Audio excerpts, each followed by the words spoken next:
안녕하세요. 우티슈트의 우찌입니다. 오늘은 카메라를 사용하시는 분들이 참 관심이 없고 꺼려하는 앞에 있는 캠코더에 대한 얘기를 조금 해보려고 합니다. 사실 저도 이 제품을 거의 1년 넘게 사용을 했는데 사용을 본격적으로 열심히 했다기보다는 좀 건성건성으로 좀 사용을 하다가 앞으로 말씀드릴 캠코더를 사면 캠코더를 이용하면 좋은 점 5가지에 포함이 되다 보니까 여기에 해당되시는 분들에게는 어느 정도 좋은 정보가 될 수 있겠구나 라는 생각이 좀 들어가지고 이제서야 이렇게 영상을 제작하게 되었습니다. 제가 실제로 사용을 해보고 괜찮겠네 라는 생각이 들어서 영상을 만드는데 제 영상을 계속해서 봐주셨던 분들은 아시겠지만 저는 실사용 위주의 리뷰를 합니다. 진짜 카메라 하나 리뷰할 때마다 열심히 사용을 하고 제가 할 수 있는 테스트는 웬만하면 다 해서 보여드리고 있는데 얘도 최근에 거의 한 8개월 동안은 매일매일은 아니지만 꾸준히 사용하면서 느꼈던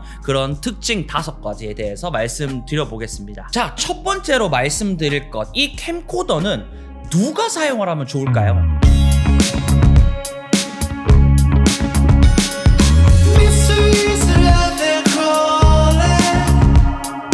영상의 퀄리티보다는 기록의 형태가 조금 더 중요한 사람에게는 오히려 미러리스보다 더 효율적인 카메라가 될 수 있습니다. 제가 이 캠코더를 본격적으로 사용하는 그 범주 안에 들어왔다라고 말씀을 드렸는데 제가 얼마 전에 애기 아빠가 되었습니다. 그래서 잊고 살았던 이 캠코더를 와이프가 임신을 하고 난 뒤에 배가 불러오는 과정들, 만삭이 됐을 때 그리고 애기가 태어났을 때 어떠한 행동이 있을 때마다 집에 두고 이 사용법을 알려주고 난 뒤에 조금씩 찍었는데 이게 성장 일기, 기록형이죠. 캠코더 안에서 한 번씩 옛날 거를 돌려볼 때마다 기록이 이런 것 때문에 정말 중요하구나. 이게 다시 안 올 추억들을 물론 핸드폰으로 찍을 수 있죠. 핸드폰은 보통은 그 잠깐을 찍지만 캠코더는 삼각대나 아니면 바닥에 내둔 상태에서 최소 5분, 10분, 15분씩 찍다 보니까 보고 싶은 그런 환경들을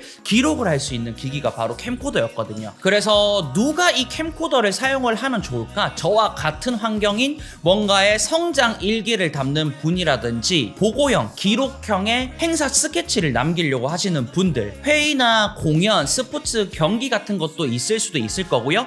훈련 영상 같은 것들 재생 카메라로도 볼 수 있을 거고요. 또 많이 사용하는 경우가 교회나 이런 데서도 예배하는 거, 그리고 인터넷 강의 이런 데는 물론 좋은 퀄리티면 좋겠죠. 미러리스와 같은. 근데 그렇게 가기에는 뭐 메모리 용량이나 배터리나 그런 것들을 다 따져봐야 되는데 캠코더가 이러한 환경에 속해져 있는 분들에게는 오히려 조금 더 효율적인 기기가 될 수 있습니다.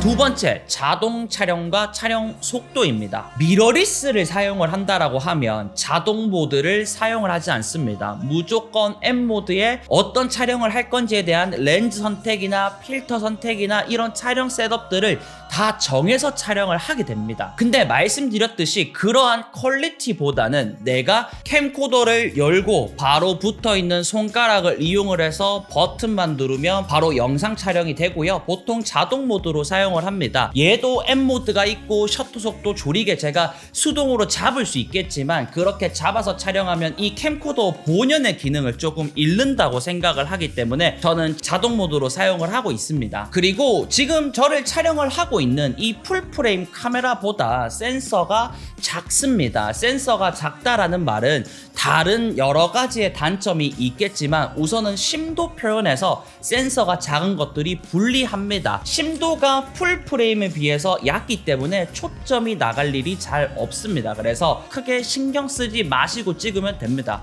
그러면 제가 말씀드렸던 이 첫 번째, 두 번째 이유, 나는 퀄리티보다는 기록을 중시해야 되는 촬영에 있고 카메라의 조작이나 카메라 기능에 대해서 잘 모르시는 분들도 쉽게 사용을 할 수 있는 게 또 캠코더이다 라고 말씀드릴 수 있겠고요.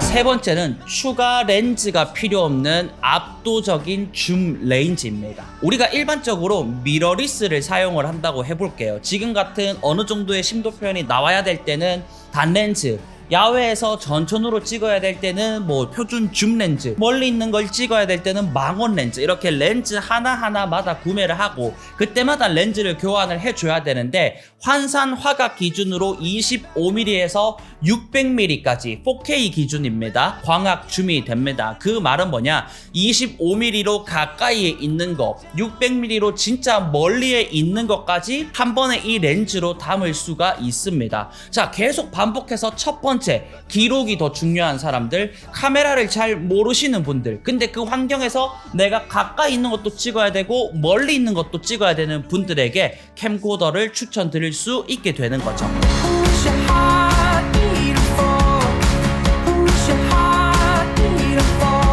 그래도 캠코더 중에서는 그나마 좋은 스펙의 캠코더, 제가 실제로 사용을 하고 있는 파나소닉 VX3라는 캠코더입니다. 일단은 모든 화각대에서 f1.8은 아니지만 f1.8대의 밝은 조리개를 가지고 있고요. 요즘에 기본적으로 4K 화질이잖아요. 4K도 가능합니다. 그리고 이 안에 광학 손떨림 보정도 들어가 있기 때문에 계속해서 반복을 해서 기록이 중요하고 카메라를 잘 모르지만 그 캠코더 안에서도 4K나 손떨림 보정을 지원을 하고 있습니다.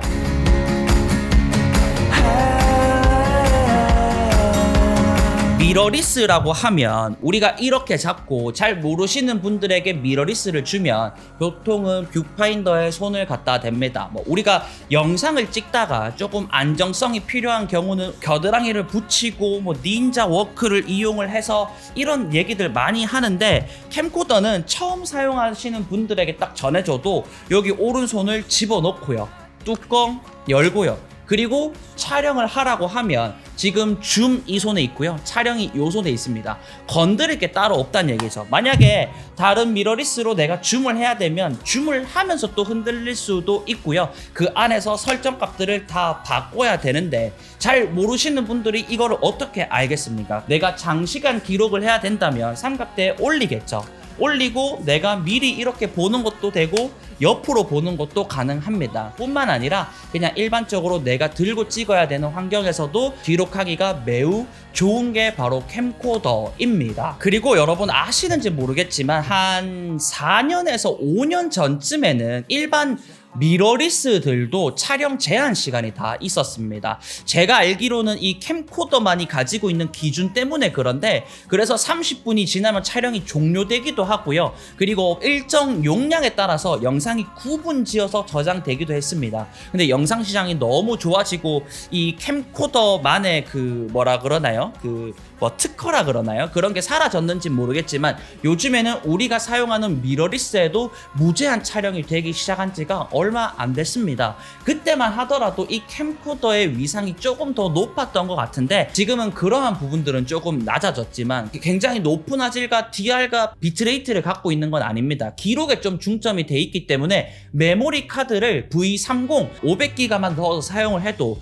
한 달 이상 사용을 하게 될 거고요. 지금 여기 있는 배터리 굉장히 작은 게 들어가는데 배터리 효율도 좋습니다. 근데 우리가 요즘에 미러리스를 사서 영상을 찍는다고 하면 그 바디 발열 있어? 라는 질문이 나오게 되는데, 얘는 뭐 어떠한 환경에서도 발열의 발자도 안 꺼내도 될 정도로 최적화되어 있는 게 바로 캠코더라고 보시면 되는데, 파나소닉 VX3의 가장 핵심적인 기능, 뭐 영상 성능이 어떻니 이런 거 다 집어치우고요. 기능 안에 내가 언제 그것을 찍었는지 기록을 하면서 내보낼 수가 있습니다. 이게 있으니까 촬영된 날짜를 보면서 그때를 좀 회상을 할 수 있는 부분들이, 특히나 이 기록물을 보면서 기분이 좋았고요. 그거 말고도 기능이 좀 여러 개가 더 있습니다. 4K로 찍어가지고 2K로 크롭을 하면서 손떨림 보정을 잡아준다든지, 그리고 저를 와이드로 찍었는데 얘가 자동적으로 프레이밍을 해서 따라오는 그런 편의 기능들은 조금 더 있긴 하지만, 날짜를 표시해주는 기능이 이제 진짜 성장 일기를 이걸로 기록을 하고 있는 아빠 찍사로서 굉장히 매력이 있고, 앞으로 성장 일기를 생각하시는 분들에게 좀 추천드리면 좋을 것 같다라는 생각이 조금 들더라고요. 그래서 이번 영상에서는 얘가 화질이 어떻고 화각에 따라 선회도가 어떻고 이런 거를 테스트하는 것은 의미가 없다라고 생각을 했고요. 영화 같은 거를 찍을 수 있다, 그건 아닙니다.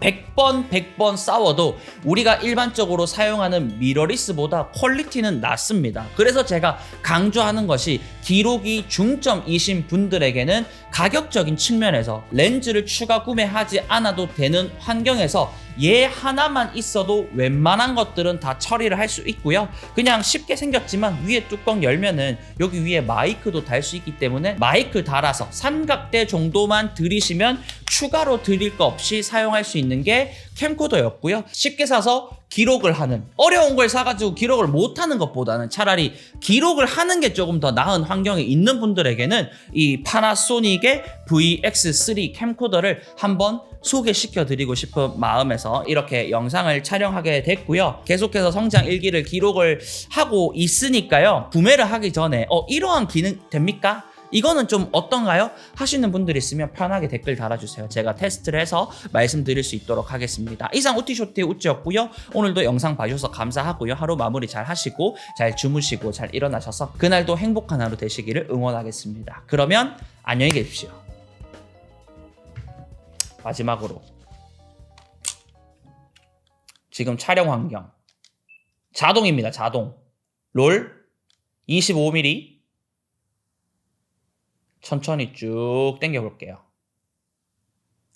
이게 원래 디지털 줌까지 하면 뭐 거의 40배인가 가능한데 저는 디지털까지는 사용을 안 하는 걸로 했고요. 지금 10배입니다. 핸드헬드 손돌방 켜져 있고요. 자, 24배. 요까지 크롭이 가능하다라고 보시면 됩니다. 600mm 정도에서 제가 이렇게 말을 하고 있는 상태에서 흔들림은 이 정도라고 보시면 될 것 같고, 자, 와이드, 줌. 요 정도입니다.